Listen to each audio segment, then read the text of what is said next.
household needs. Chicago eventually gave up on high-rises, bringing a close to one huge experiment to create another with its $1.6 billion plan for transformation. It's all depicted in the play. And now we're building townhouses with market-tested names like Open Shore. I mean, look, they're like this cute little white couple and dog. And look, they're eating pizza. And this is in a black neighborhood, where recently you couldn't even get police, much less a pizza delivery. In the post-demolition era of public housing, the gleam of new neighborhoods has brought frustration, displacement, and even, say some, a spread of new violence because of movement of gang members to different areas of the city. But for others, it's brought hope.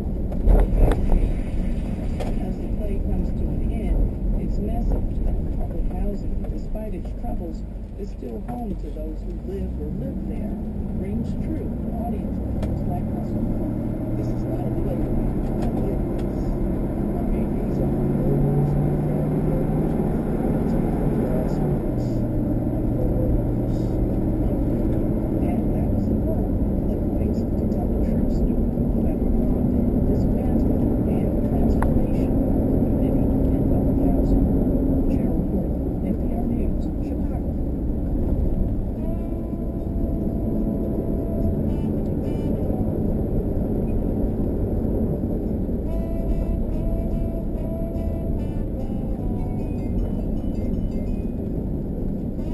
You're listening to All Things Considered from NPR News. Support for NPR comes from NPR member stations and from Arizona State University, with more than 90 latest degrees to choose from. 100% online, with 6 start dates a year. Learn more at online.asu.edu. From Squarespace, providing tools for creative individuals and business owners to make a website. Squarespace includes hosting, e-commerce, and 24/7 customer care. Learn more at squarespace.com/NPR. From the Crabb Reseshi Family Foundation, supporting CTE Foundation Sonoma County, working to align education and industry to strengthen economic development and student achievement, and committed to ensuring that all students have the opportunities for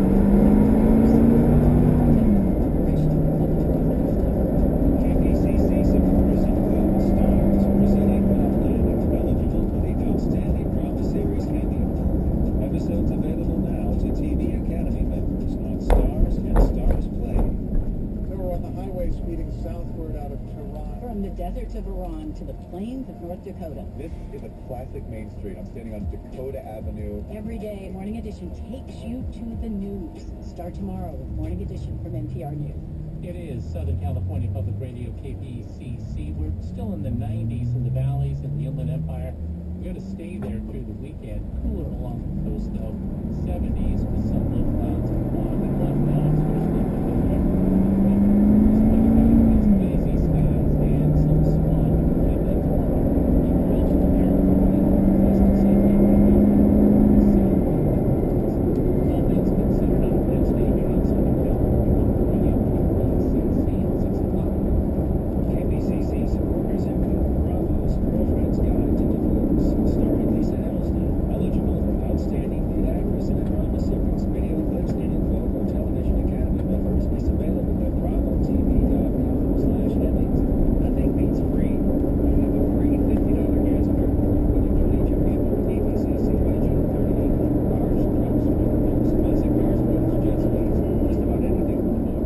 But don't put it off. You can wait till July 1st. You'll miss it. A $50 gas card plus a tax deduction both in your driveway. Talking East 15. Get details now. Call 877-KPCC or kpcc.org/cars. This is 89.3 KPCC, Pasadena, Los Angeles. Local service in Pasadena City College. Global community college for the 21st century. At pasadena.edu. From NPR News in Washington, I'm Louise Spiegel. Defense Secretary Ash Carter is telling Congress that he's opposed to sending American combat troops back to Iraq. Carter told the Armed Services Committee that the focus of U.S. trainers and advisors is to build up the Iraqi military. Here's Tom Bogan has more. Secretary Carter said the best way to fight The self-described Islamic State is for a capable local ground force. He acknowledged that the recent loss of the provincial capital of Ramadi to ISIS fighters was deeply disappointing. He said he was revenge was not the answer. To the 165,000 American troops who were once deployed to Iraq, because we know from experience putting U.S. combat troops on the ground as a substitute for local forces will not produce enduring results.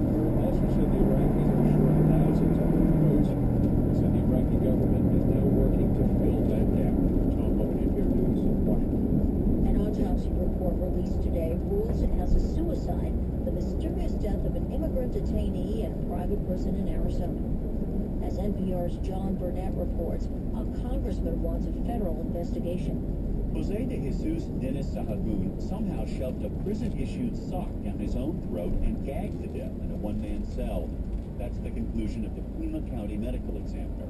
An immigrants' rights group in Phoenix named Puente claims that inmates at the Eloy Detention Center heard the Mexican national in the cell pleading for mercy the day of his death.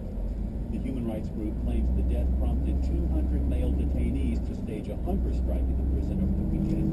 Immigration and Customs Enforcement states flatly there was no hunger strike and that no meeting took place prior to the death.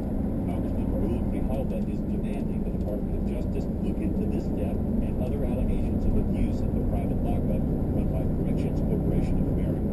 John Burnett, NPR News. At the White House, afternoon trade legislation talks gave way to the evening's White House congressional picnic. Despite intense moments in the ongoing trade debate, President Obama encouraged lawmakers to look at the big picture. Obviously, democracy can be contentious. There are times where people have principal disagreements. But I hope that events like today remind us that ultimately we're all on the same team. In a new legislative strategy, the House is slated to vote tomorrow on a new standalone bill giving the president the latitude to finalize trade talks. Worker protections will be handled separately. Interest rates remain unchanged following the Federal Reserve's latest policy meeting. Fed Chair Janet Yellen says concerns about slower than expected growth led the central bank to hold the line on rates for now. Wall Street, the Dow closed up 31. This is NPR. And this is Southern California Public Radio. I'm Erica Aguilar. Next year's $115 billion state budget is good news for Cal State and the University of California. The governor and the legislature shook hands